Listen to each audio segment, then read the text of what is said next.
19 एबा 20 एप्रिलनि गेजेराव होगोन मेट्रिकनि रिजाल्ट।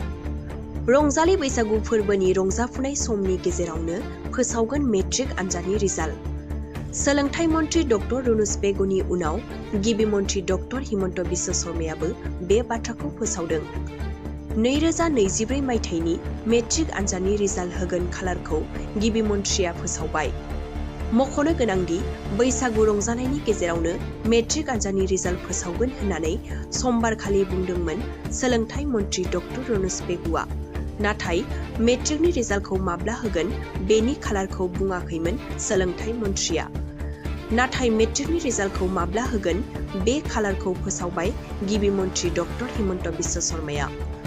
गिबि मन्थ्रिया फोरमायनाय बादिब्ला फैबाय थानाय बैसागु फोरबोनि रंजाफुनाय समावनो 19 एबा 20 एप्रिलनि गेजेराव फोसावगोन 2024 मायथाइनि मेट्रिकनि रिजाल्ट।